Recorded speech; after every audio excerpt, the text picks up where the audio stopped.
আসসালামু আলাইকুম। কেমন আছেন সবাই? আমি তো আলহামদুলিল্লাহ গরমে খুবই খুবই ভালো আছি। এখন রান্নাঘরে তরকারি আর কি গরম করতেছিলাম। তো ভাবলাম একটা ছোট্ট একটা ভিডিও ক্লিপ করি। এই যে পিছনে দেখতে পাচ্ছেন বিশাল কিন্তু বোতল, প্লাস্টিকের বোতল।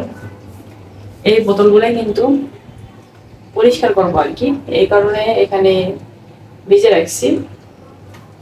তার সাথে এই যে বিশাল 5 লিটারের একটা বোতল, সেটাও ভিজে রাখছি।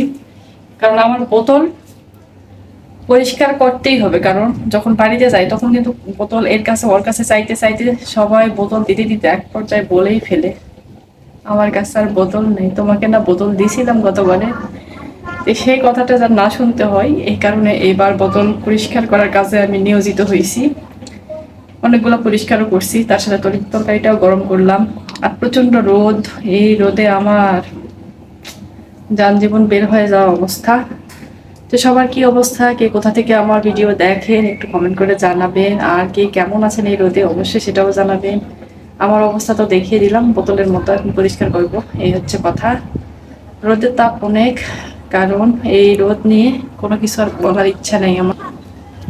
এই হচ্ছে অবস্থা। রান্না করছি সজনা, বাড়ি থেকে সজনা নিয়ে এসেছিলাম, সজনা দিয়ে বেগুন আলু দিয়ে মাছ দিয়ে ঝোল রান্না করছি। এই হচ্ছে আজকে আমার রান্না বান্না। এখন বোতলটা পরিষ্কার করব। সাত তো ঘুমাইছে, আর কোনো কিছু রান্না বান্না যদি আল্লাহ মন মানসিকতা ভালো রাখে তাহলে রাত্রে কিছু একটা রান্না বান্না করব, না হলে করার ইচ্ছা নাই। কারণ অনেক অনেক অনেক গরম।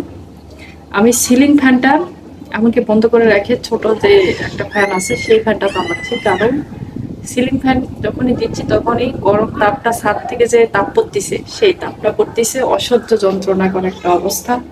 সেটা বন্ধ করার জন্য আর কি এই কাজ করছি।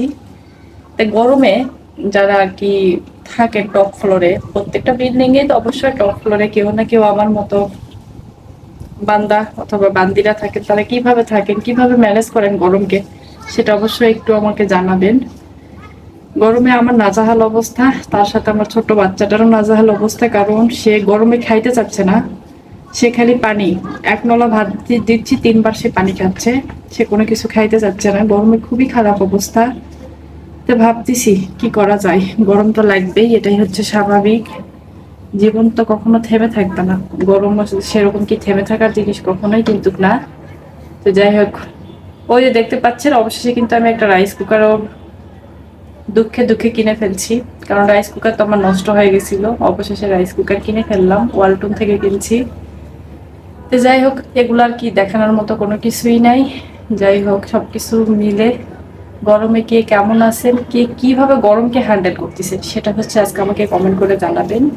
তো এখনকার মতো বিদায় নিচ্ছি, ইনশাল্লাহ পরের কোনো ভিডিওতে আবারও কথা হবে। সবাই ভালো থাকবেন, সুস্থ থাকবেন, যে যেখানেই থাকবেন নিরাপদে থাকবেন। আল্লাহ হাফেজ।